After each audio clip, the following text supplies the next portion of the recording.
Cutting across now to the visuals that are coming in of the Prime Minister now, who is also addressing the media as he's met the Turkish president. Potential and opportunity to enhance the bilateral engagement.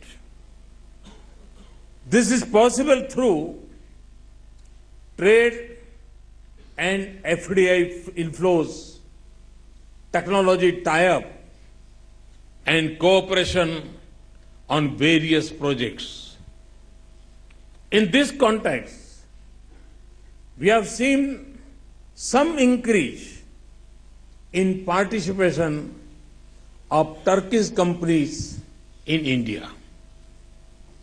This has come through investment in blue-chip Indian companies and FDI route in the last few years. However, such cooperation could go up to small and medium enterprises. Today's knowledge-based global economy is continuously opening new areas. We must factor this in our economic and commercial interactions.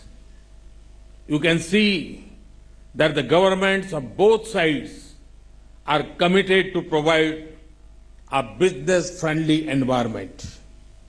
However, it is the business leaders such as you who have to turn the national goal into reality for mutual benefit of the two nations. Friends, the Indian political system is known for its vibrant, open, and participative democracy. Stability in political and administrative processes and rule of law are the hallmark of our system. And these are important considerations for any serious long-term economic engagement.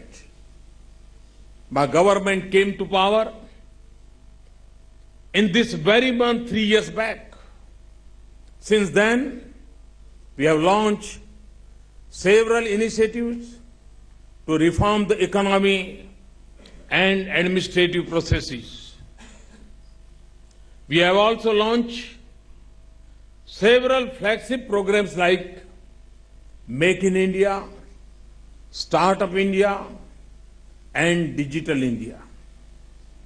The results of this is already visible in the recovery of Indian economy. Today, Indian economy is the fastest growing major economy in the world. In addition to maintaining this pace, our focus is also to remove the inefficiencies from the system. We are in the process of building a new India. Therefore, our focus is on making it easier to work, particularly to do business.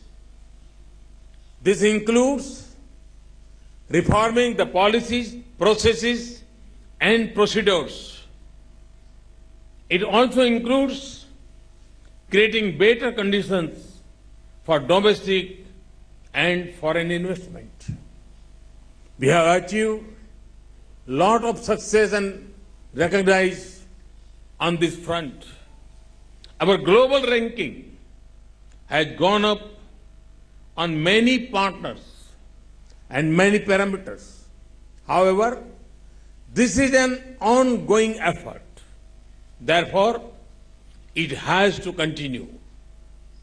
It is basically a shift in attitude and approach. The objective is to make India a better place to enable people realize their potential. This is required in particular to provide employment and self-employment opportunities for our youth. The recent GST legislation is another such initiative of my government. It was an old demand to create a uniform and efficient business atmosphere in the country. I know that Turkish construction companies have successfully undertaken many construction and infrastructure projects in other countries. Our infrastructure requirements are enormous, including core as well as social and industrial infrastructure. We are keen to build it strong and build it fast.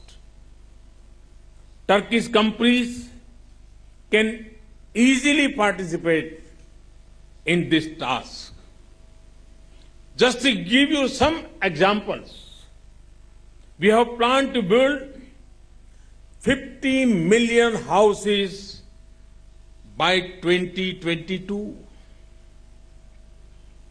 For this purpose, we have repeatedly refined our FDI policy in construction sector. We are planning to metro rail projects in 50 cities and high-speed trains in various national corridors. We have targeted 175 gigawatt of renewable energy in next few years. In addition to generation of electricity, the issues of transmission, storage, and distribution are equally important for us. We are modernizing our railways and upgrading our highways. In the last 3 years, we have made maximum allocations for these two sectors.